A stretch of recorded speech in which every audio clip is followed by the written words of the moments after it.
o excluimos algunos de los planteamientos que se han hecho aquí. Miren, en las sesiones anteriores lo que intentamos mostrar es que todo está en cambio, todo está en movimiento constante, que hay, dijéramos, suspensiones de ese movimiento, aparentes o relativas, dijéramos, ¿no? Relativas. Hay avances, hay movimientos y hay un poco de establecimiento, dijéramos. Esa es una característica, una característica. Y entonces ahí en esa característica se plantea por el marxismo, y aquí en esto nosotros abrevamos de planteamientos básicos de Marx y de Engels también, ¿sí? Encontramos la característica del ser humano. Y es importante, ¿por qué? Porque hemos venido planteando que queremos una nueva sociedad, ¿sí? Que queremos una sociedad comunista, una sociedad socialista, etc. Y de alguna manera eso ha fallado.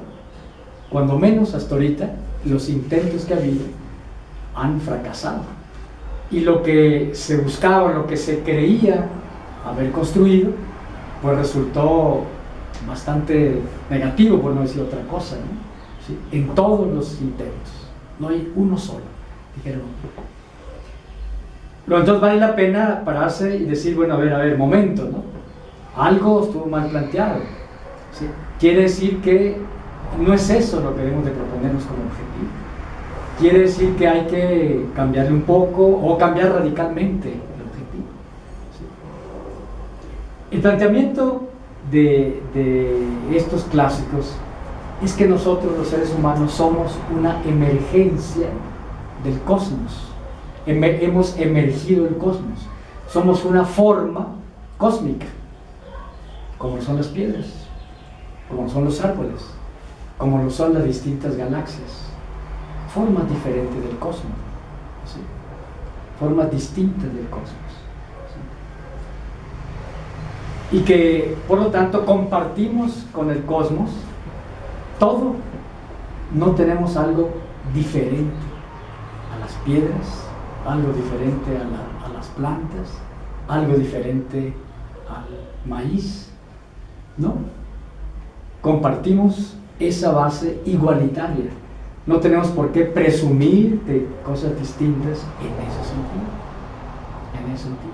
Somos parte del cosmos. Pero al mismo tiempo somos aparte del cosmos. Es decir, tenemos nuestra especificidad. Compartimos con los demás, pero tenemos al mismo tiempo nuestra particularidad. Y esa particularidad es precisamente lo que nos hace humanos, esa especificidad. Pero esa especificidad no puede captarse si no se conoce lo común, lo que compartimos con los demás. Entonces a eso Marx y Engels le llaman el doble carácter del humano, ¿sí? El doble carácter. Dicen Marx y Engels que nosotros humanos somos histórico-naturales, histórico-cultural naturales, ¿sí? Mientras que todo lo demás es solo natural. No tienen histórico, no tienen cultural, de cultural, ¿sí? Sino que solo nosotros tenemos esos aspectos. Esa es su tesis fundamental, ¿sí? Viene planteada en varias obras. La principal, yo creo, de ellas es la ideología alemana, que ojalá que la vamos a leer, la ideología alemana. Y en otros textos. Parte Marx de los griegos pre-socráticos, anteriores a Sócrates, ¿sí? Tales de Mileto, Anaximandro, Alcímedes, a los que se le llamaba los atomistas o materialistas, ¿sí? Recuerden ustedes que esa corriente Marx la estudia en su tesis doctoral, ¿sí? En su tesis doctoral, que está dedicada a Demócrito y Epicuro, que son continuadores de esos atomistas o materialistas, ¿no? ¿Así? A diferencia de Platón, Sócrates, Aristóteles, que son idealistas, ¿sí? Idealistas. El planteamiento de los atomistas es que El cosmos es un conjunto infinito de elementos, infinito, de elementos a los que ellos llaman átomos, infinito. Estos átomos, permítanos reflexionar de esa manera, estos átomos no están compactos, no están pegados uno con otro. Porque si estuvieran pegados uno con otro, ¿qué pasaría? Si estuvieran pegados uno con otro, ¿qué pasaría? No habría movimiento. No habría movimiento. Uno va en el metro y va así como cerillo pegado, pues no tiene ni para qué agarrarse, ¿no? Pero como son átomos y espacio, hay espacio, existe la posibilidad de que esos átomos se atraigan uno con el otro, se repelen, se lancen uno con otro, y eso es lo que da el movimiento. Ese movimiento constante se debe a los choques, y por lo tanto se trata siempre de un estado de confrontación, de contradicción, ¿sí? De pelea, de bronca, de conflicto, de choques, ¿sí? En las que van uniéndose, juntándose, separándose, etc., hasta que surgen elementos, compuestos, dijéramos de esto, ¿no? Y surgen los elementos químicos, ¿sí? Los elementos químicos son una emergencia del cosmos, son una forma particular que adquirió el cosmos en ese movimiento perenne, eterno, de estar siempre chocando, confrontándose, uniéndose, separándose, etc., ¿no? Hidrógeno, nitrógeno, oxígeno, etc., ¿no? Y de pronto dos moléculas del hidrógeno se juntan con una de oxígeno y queda el agua. ¿Sí? Y el agua es una forma del cosmos que a su vez sigue confrontándose, y por lo tanto surge la vida en general. Y la vida es una emergencia del cosmos, es una forma particular que adquirió el cosmos, que tiene las mismas características del cosmos. Y la vida, por lo tanto, como cosmos sigue, por lo tanto surge el ser humano, que es también una emergencia del cosmos, que comparte en ese sentido al que ellos llaman lo natural, ¿sí? Comparte el ser humano todo igualito con el resto. Por ejemplo, nosotros somos entes físicos, como lo son las piedras, como lo son los árboles, las plantas, es decir, somos materia, somos energía, somos masa, igual que una planta de maíz, igual que un caballo, igual que el aire, ¿sí? Somos entes físicos, ¿sí? Compartimos eso. Somos entes químicos, como son todos los otros seres vivos, ¿sí? Es decir, no tenemos ningún elemento especial que nos distinga, no. Hidrógeno, existen otros. Nitrógeno, existen otros. No hay ni un solo elemento químico que sea exclusivo del ser humano. Compartimos eso. Biológicos, ¿sí? Tenemos ya descubierto el mapa genético, que es más o menos el mismo de todos los seres vivos, ¿sí? El mismo. Lo único que distingue una especie de otra es cómo está activado un determinado gen o algunos genes, pero el mapa es el mismo, más o menos el mismo, ¿sí? Es decir, compartimos eso de igual manera con todos los maíces, los frijoles, el caballo, el conejo, etc. No somos entes especiales en ese sentido. La manera en que se señala esto es muy plástica y ayuda a entender el problema de la transgenia, por ejemplo, ¿no? ¿Sí? Los especialistas grafican el mapa genético como un arbolito de Navidad. Las esferas serían los genes, ¿sí? Y el organismo sería el arbolito. En todo nuestro organismo está repartido los genes, ¿sí? Pongo esto nada más. Entonces, lo que distingue el tabaco, por ejemplo, es que él tiene este gen, vamos a poner, activado de una manera, mientras que el caballo tiene este otro gen activado de otra manera, mientras que el ser humano tiene este activado de otra forma. Eso es lo que hace a este ser humano, a este ser caballo, a este ser tabaco, pero todos tenemos la misma cantidad de genes. Eso genera la transgenia, la transmisión de genes de una especie a otra, ¿sí? Y el caso, por ejemplo, y eso va a permitir la curación de enfermedades que hasta ahora no han podido ser curadas, como el Alzheimer, el mal del Parkinson, etcétera, etcétera, una serie de enfermedades a través de intercambiar, transmitir, bombardear genes de otras especies a esa, ¿no? Por ejemplo, como resultado de una reproducción casi endógena, ¿sí? En la Edad Media, en la que se casaban primos con primos, hermanos con hermanos, y el caso de los Borgia fue el extremo, dijéramos, se casaban la mamá con los hijos, etc. Se produjo una degeneración, ¿sí?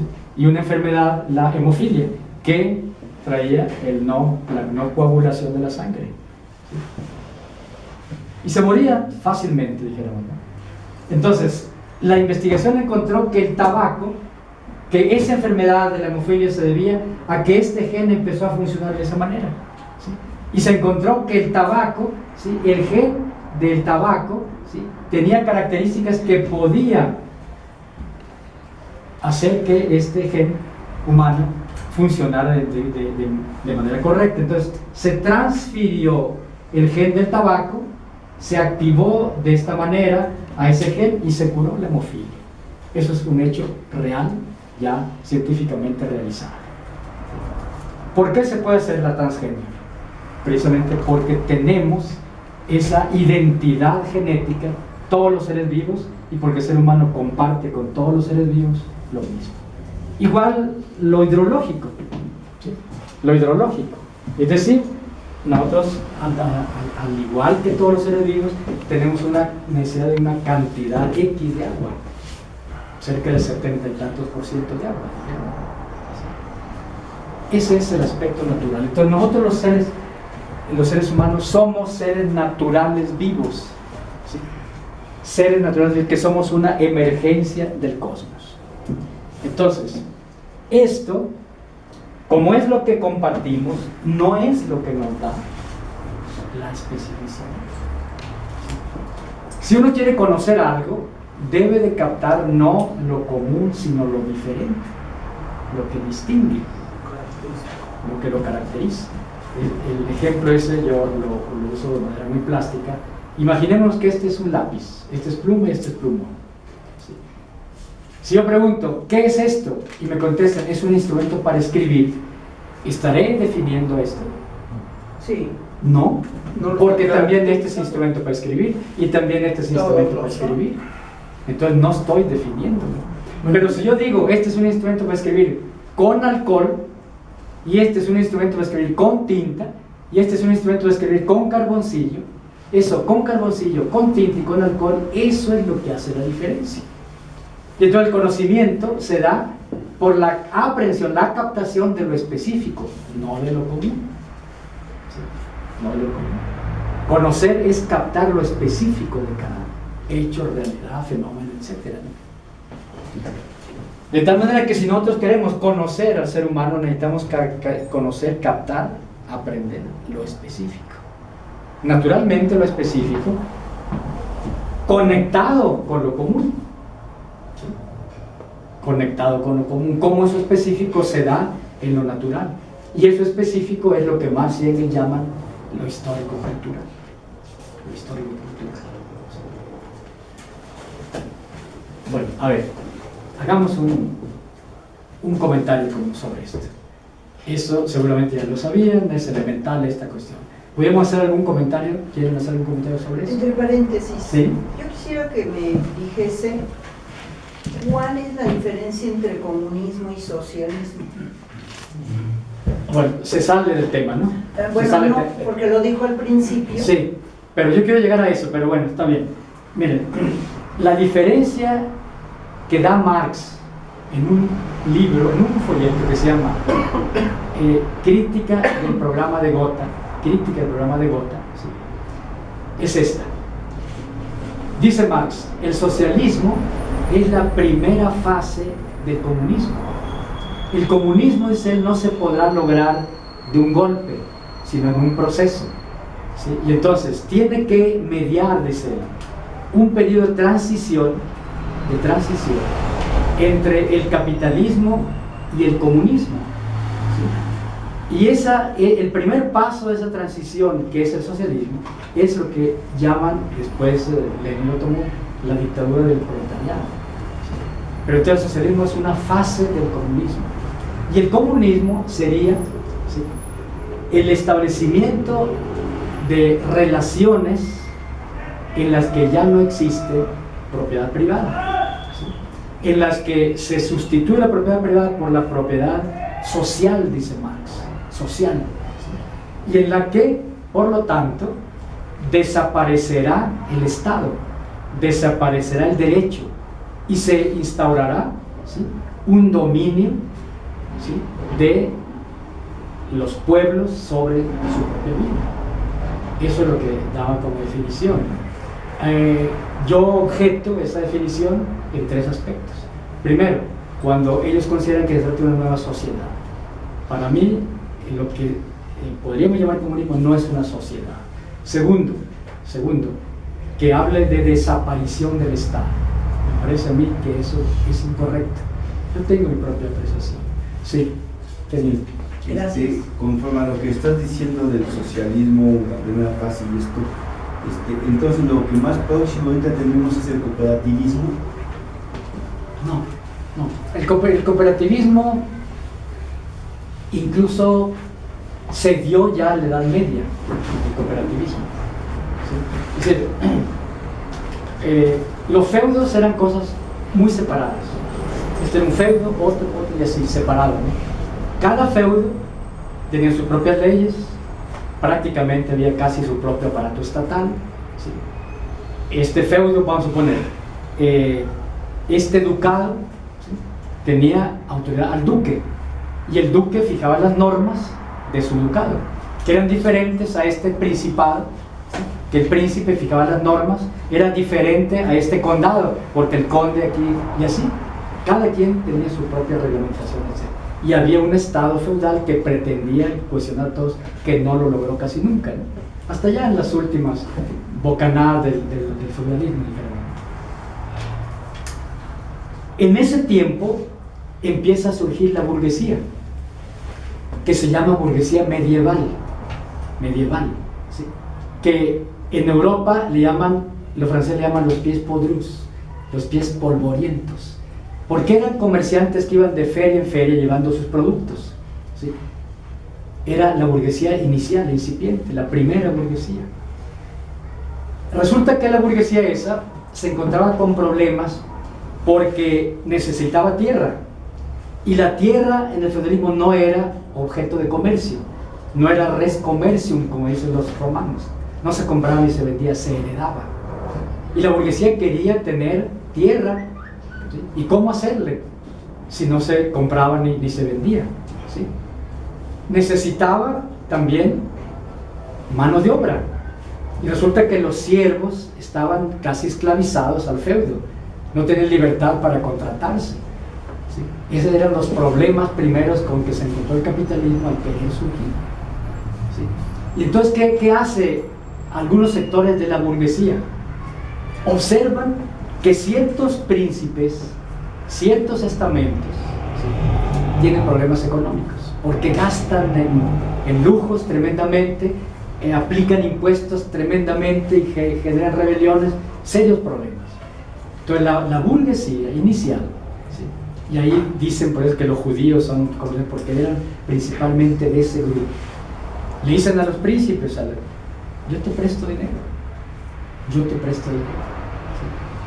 pero pues dame chance y forman las primeras zonas de libre comercio, que podríamos decir, ¿no?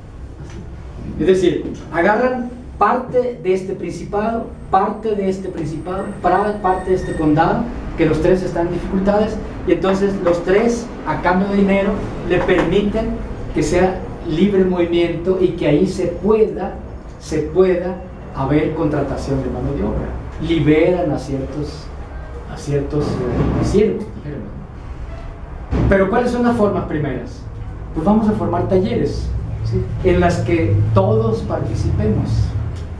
Los siervos recientes, porque el siervo, bueno, está bien, yo voy a participar, yo autorizo, dice el príncipe, a que participen esos siervos que son míos, ¿sí?, pero bueno, tú te vas a hacer cargo de ellos, de alguna manera tienen que participar, y se forman los primeros elementos del cooperativismo, ¿sí? Bueno, el cooperativismo existe en el capitalismo también, ¿sí? Es decir, el cooperativismo comunista, eso es diferente. El cooperativismo comunista ya sería, dijéramos, una forma diferente al cooperativismo burgués o aquel cooperativismo inicial de la Edad Media, ¿sí?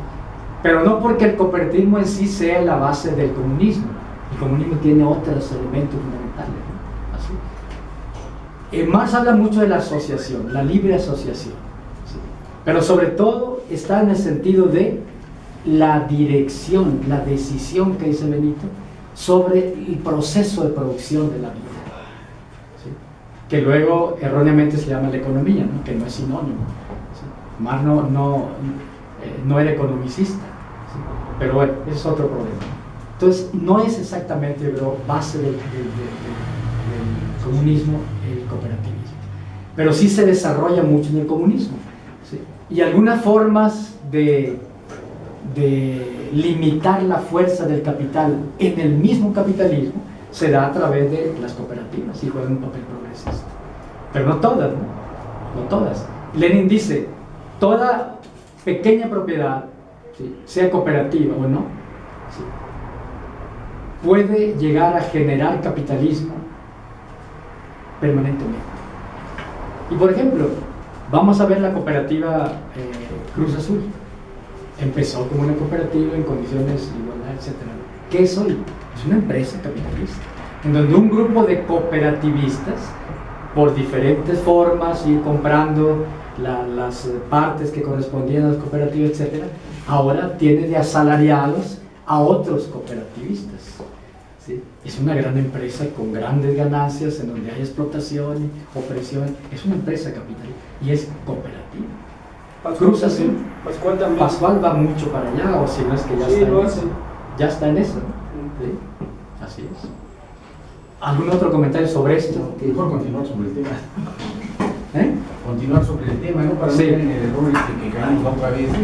Bueno, entonces, bueno, esto es, dijéramos, lo que hace común a nosotros. Este es nuestra naturaleza, nuestro ser cósmico, con nuestra naturaleza cósmica. Somos seres naturales vivos, dijéramos. El cosmos entonces da nacimiento a la vida da nacimiento al ser humano. ¿Sí? Pero el ser humano que nace del animal tiene, en el momento en que surge, hace miles y miles de años, características de animal. Y a medida que va evolucionando, va quitándose las características de animal y va desarrollando más sus características humanas, sin perder totalmente sus características animales. Esas características son propias a lo cósmico, dijéramos. Pero en este lapso no existe la sociedad. Esto no es sociedad. La sociedad surge en un momento de transición, en una gran erupción, en una gran explosión que se da. Surgen las sociedades. Pero todo este lapso de aquí hasta acá, ¿sí?, no es sociedad. No es sociedad. Es humanidad. En donde predomina la comunidad. Y por eso se le llama comunismo primitivo. El comunismo primitivo, aunque Marx le utiliza la palabra sociedad, en rigor no es sociedad. No es sociedad. El ser humano no nace en sociedad. La sociedad es un producto de ciertos cambios, ¿sí?, en la evolución de los conjuntos humanos. De los conjuntos humanos, ¿sí? El paso que se da desde el 11.000 antes de Cristo. Yo pido paciencia a esto porque quiero que lleguemos a un elemento fundamental que es a donde quiero llegar. Pero necesitamos este recorrido.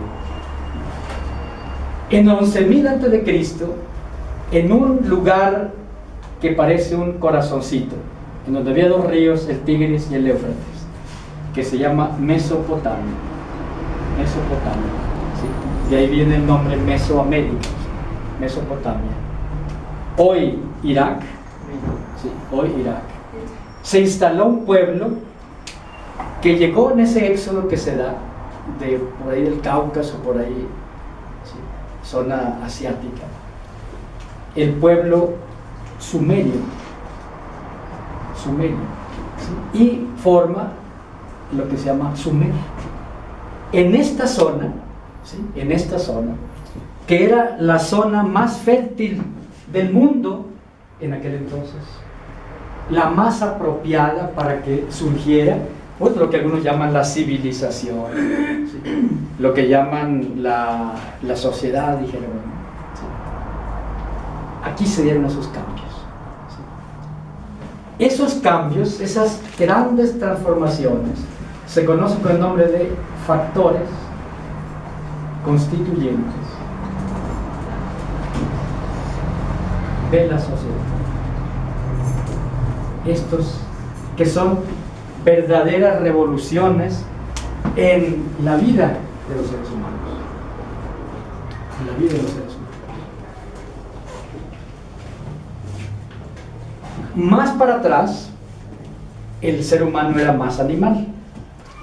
Más para acá desarrolla su carácter humano, dijéramos, pero ese carácter humano le es enajenado, dice Marx, le es robado, le es quitado. Surge el poder, ¿sí? Y el poder opera como un buitre que le roba la existencia, la esencia, la característica fundamental que lo hace ser humano. Lo deshumaniza, y eso significó ese salto, esa transformación a partir de esos factores constituyentes, ¿sí? En este lapso, ¿sí?, el ser humano vivía en comunidad, todo lo hacía comúnmente, ¿sí? Conseguía su comida en comunidad, repartía, distribuía, consumía en comunidad, actuaba en comunidad, decidía en comunidad, Se reproducía. ¿eh? Se reproducía todo en comunidad, así. Y eso es una de las características fundamentales del ser humano, la comunicación, el estar siempre comunicado, poner algo en común, compartir, estar en lo común. Se fueron dando en ese proceso, ¿sí?, hasta que aquí ya se da el salto, ¿sí?, la eliminación de esas características, dijéramos, humanas, ¿sí?, naturales, ¿sí? Por ejemplo, una cosa que planteó Jesús, que es muy, muy importante, que se conoce como primer factor constituyente, lo que se denomina revolución neolítica. ¿Cómo comen los animales? ¿Cómo realizan su comida los animales? Con el hocico. ¿Eh? Con el hocico. Con el hocico directamente. No hay mediación, ¿sí?, entre ellos y el medio donde van a... No hay mediación, directamente. Nosotros no andamos así, ¿sí?, salvo en determinadas circunstancias, ¿no? Pero en general no andamos así. Pero otra característica que es a la que se refiere Jesús, fundamental.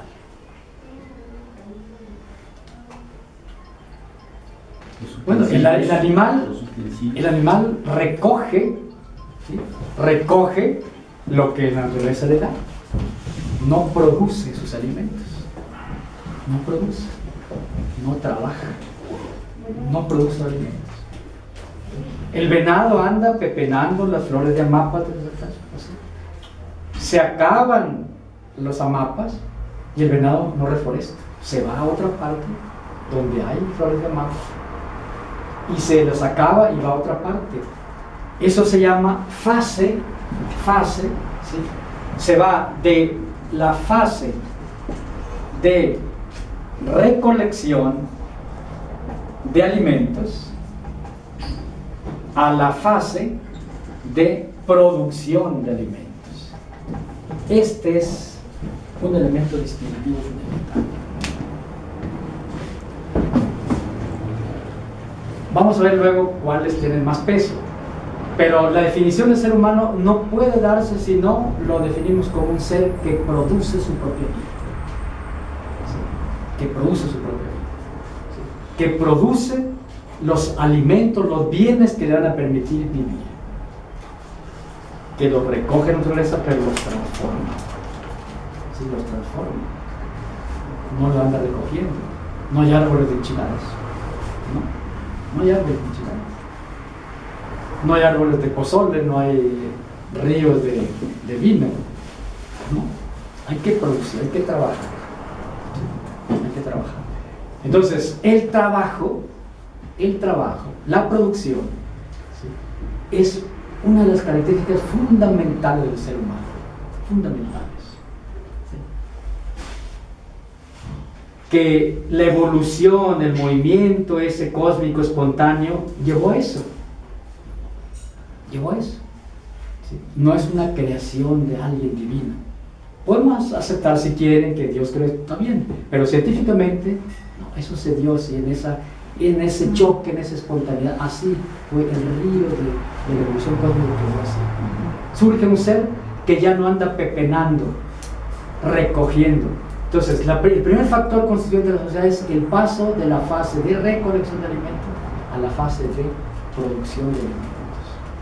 Y naturalmente, eso requiere la segunda revolución, que es la revolución instrumental, que es el segundo factor constituyente de la sociedad. Para producir hay que tener con qué producir los instrumentos.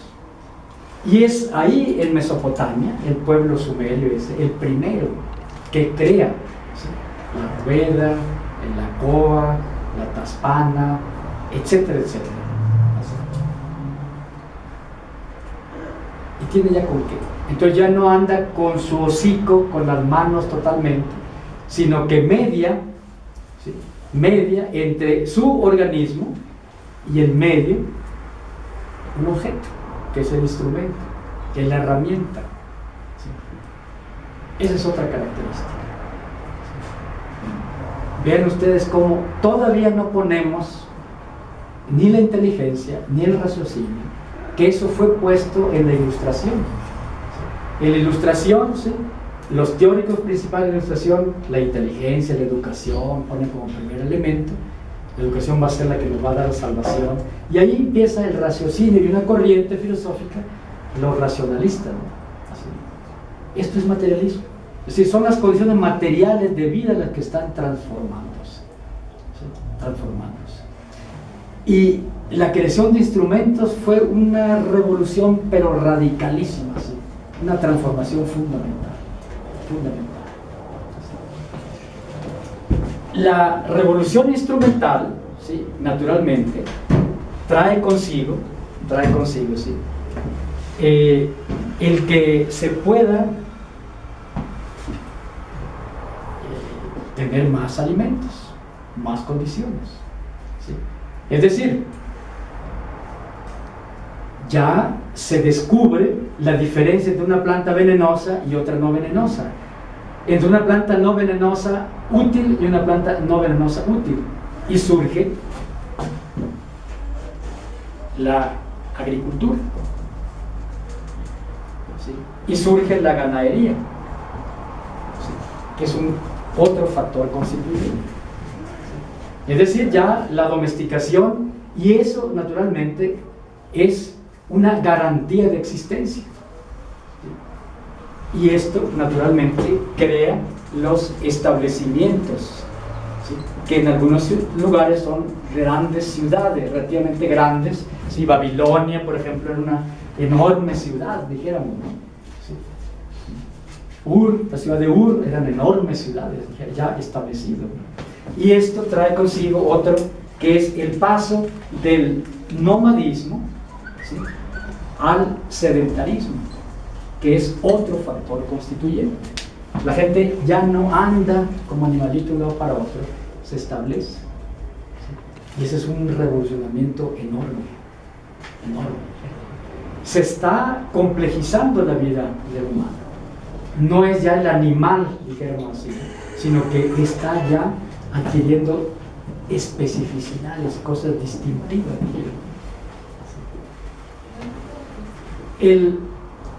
La agricultura y la ganadería son ya en la casa, con eso, ¿sí? En el hogar, en la casa. Y quien se queda en la casa es la mujer, por cuestiones propias de la mujer, la fertilidad, etcétera, etcétera, ¿sí? Los hijos, montar los hijos, etcétera. Y el varón se va a la casa con Z, ¿sí? La cacería, se va. De tal manera que la garantía, la seguridad no la da el varón, la da la mujer, porque la mujer está en su casa, el varón a lo mejor ya no regresa, lo matan los animales aquellos. Y la mujer no. Por lo tanto, en ese momento predomina el matriarcado, no el patriarcado. ¿Sí? ¿Por qué? Porque la mujer es la que, desde el punto de vista de la producción de la vida, da mejor garantía. Es decir, los regímenes, el predominio del machismo y todo eso, no es un problema puramente ni de maldad del varón, ¿sí? Ni de raciocinio, es un problema material. Así como el matriarcado se establece porque es la mujer la que da la mayor garantía en la producción de la vida, ¿sí? El patriarcado se establece cuando las cosas cambian. Pero no es por maldad del varón, ni es por cuestiones de corrupción, ¿sí? Se crean luego esas condiciones, ¿no? Se genera una serie de culturas, sí es cierto, ¿no? Pero la génesis de eso no está en la maldad, ¿sí? No está en la conciencia y la subjetividad, sino que la conciencia, ¿sí? Es creada por el ser social, el ser material de la persona. Pero ¿qué sucede cuando empieza la agricultura? ¿Sí? Bueno, que la gente tiene alimentos seguros y mejores alimentos, el trigo, la cebada, el maíz, etc., ¿no? Cambia radicalmente la alimentación. Aumenta el cerebro, la capacidad cerebral, el cuerpo se fortalece, etc. Cambia la esperanza de vida. En un principio los seres humanos como los animales, a los 12 años, 11 años ya eran ancianos, ¿sí? Después a los 15, así poco a poco va aumentando la esperanza de vida. Hoy en México, como sabemos, es de 76, dijimos la vez pasada. Y aumenta la población, disminuye la mortalidad infantil, y eso crea fuerza, pero crea nuevos requerimientos. Ellos estaban en un lugar, Mesopotamia, que al norte tenía desierto, al oeste tenía desierto, al este desierto y al sur mar. Por lo tanto, estaban encajonados ahí. Se llama economía carcelaria, esa economía de los suyos, porque no podía salir bien. No podía salir bien. Pero cuando domestican al camello, por ejemplo, hay una discusión ahí, pero una teoría es que el camello, el dromedario, el de la joroba, almacena agua, mucha agua. Entonces ellos rompen la barrera del desierto llevando recuas, muchos camellos jalándolos, ¿sí? Cuando se les acaba el agua que llevan en sus cositas de barro, por cierto, era barro lo que ellos utilizaban, matan un camello y le sacan el agua y continúan. Se les acaba, matan otro camello y continúan. Entonces, grandes distancias y se encuentran con otros pueblos, con los cuales intercambian. Entonces surge el comercio. La comunicación aumenta, la sociedad se va creando, porque ya entran en comunicación distintas influencias, dijéramos, ¿no? ¿Sí? Y sigue, ¿sí? Un séptimo factor tiene que ver naturalmente con la reproducción, ¿sí? Es el paso de la reproducción endogámica a la reproducción exogámica.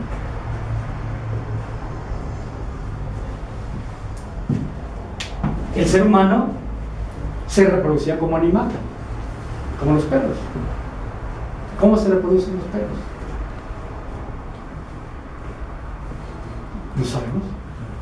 Primero, solo en época de celo. Solo en época de celo.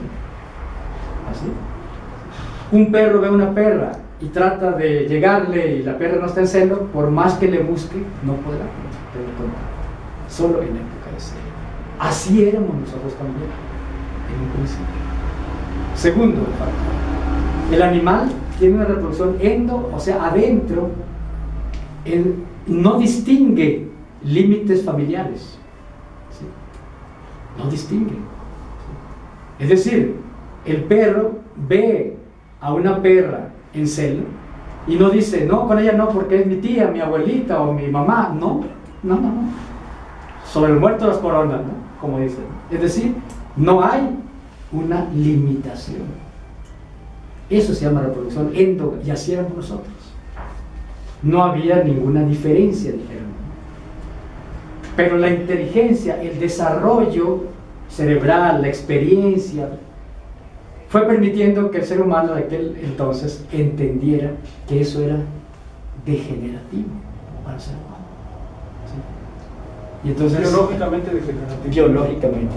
Y entonces surge algo que es fundamental, que se llama derecho. ¿Sí? La prohibición del incesto.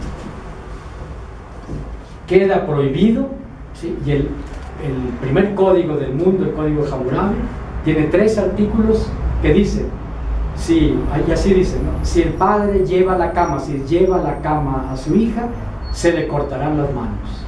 Si la madre lleva a la cama a su hijo, y así, prohibición del incesto. Primera norma creada por el Estado. ¿Sí? Creada por el Estado. ¿En qué etapa fue esto?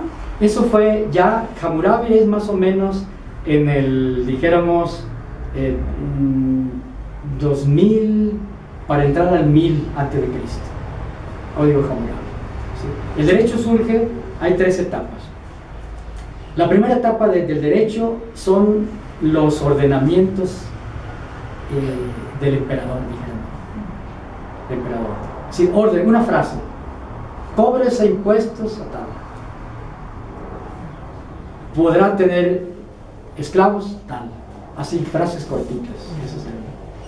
La segunda es las colecciones, que ya son artículos, ¿no? La colección Urnamo, Lipitishtar, son 5 colecciones. Y por último, el código de Hammurabi, que tiene 282 artículos. Enorme así, ¿no? Donde vienen artículos de tipo laboral,